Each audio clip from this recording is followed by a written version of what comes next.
बिस्मिल्लाहिर्रहमानिर्रहीम। सूरतुल बकरा आयत नंबर 33 आज बयान करनी है कि जब फरिश्तों ने कहा था ला इल्म लना इल्ला मा अल्लमतना, कि हम तो वही जानते हैं जितना अल्लाह तूने हमें इल्म दिया, इसके अलावा हमें मालूम नहीं।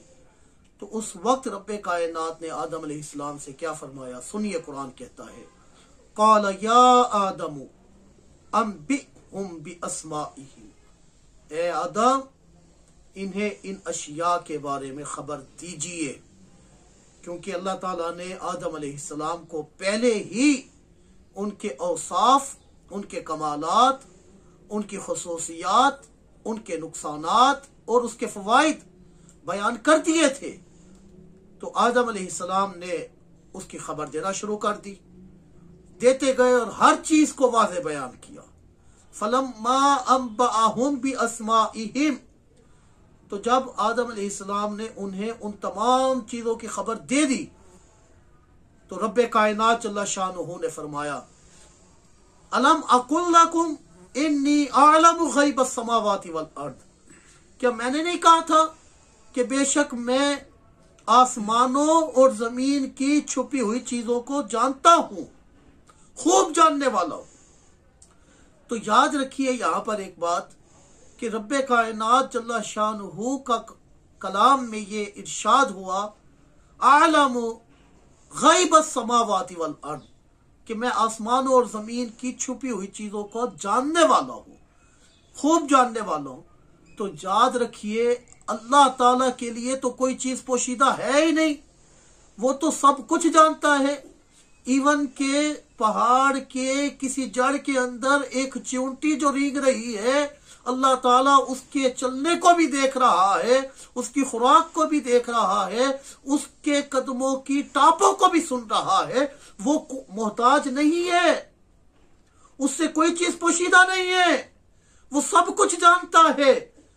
अगर ये बात है तो गैबस समावाति वल अर्द कहने का मतलब फिर वाज़ेह तौर पर यह हो गया कि लोगों, जो चीजें तुम नहीं जानते, जिन चीजों का तुम्हें इल्म नहीं, जिस चीज के बारे में तुम्हारे दिल में खुटका नहीं गुजरा, अल्लाह ताला जल्ला शानुहु उन चीजों को भी जानता है, उनकी हिकमतें भी जानता है।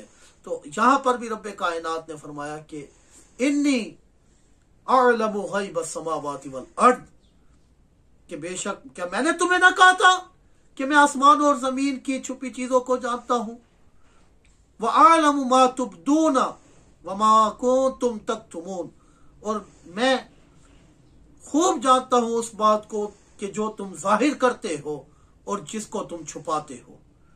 जाहिर करने से क्या मुराद है कि जो फरिश्तों ने ये कहा था कि हम जो है वो तेरी इबादत करते हैं, तुझे सराहते हैं और तेरे अहकामात पर अमल करते हैं, तूने जब से हमें हुक्म दिया रुकू का तो हम रुकू में ही है, सजदे का हुक्म किया तो सजदे में ही है। तो आदम जो है ये फसाद करेंगे, इसकी औलाद जो है वो खून रेजी करेगी। ये बात जो जाहिर फरमाई थी, रब्बे कायनात फरमाते मैं जानता हूं कि तुम्हारे दिल के अंदर क्या था। वमा कुंतुम तक्तुमून, और जिसको तुम छुपा रहे थे मैं उसको भी जानता हूं। मतलब ये है कि ऐ फरिश्तों, तुम ये चाहते थे कि अपनी इबादत की वजह से तुम ही हो जो मुस्तहिक के खिलाफत हो और तुम्हें मैं अपना नाइब मुकर्रर करूं। हरगिज ऐसा नहीं होगा, बल्कि मैं तो उसे नाइब मुकर्रर करूंगा जो अल्लाह ताला जल्ला शानुहु के अहकामात और तालीमात को ज्यादा जानने वाला हो। मतलब आदम अलैहिस्सलाम जो थे उन्हें अल्लाह ताला ने हर चीज का इल्म देकर उन्हें तमाम फरिश्तों पर फजीलत बख्शी। तो ये हकाइक थे। अल्लाह ताला कुरानी तालीमात को समझने की तौफीक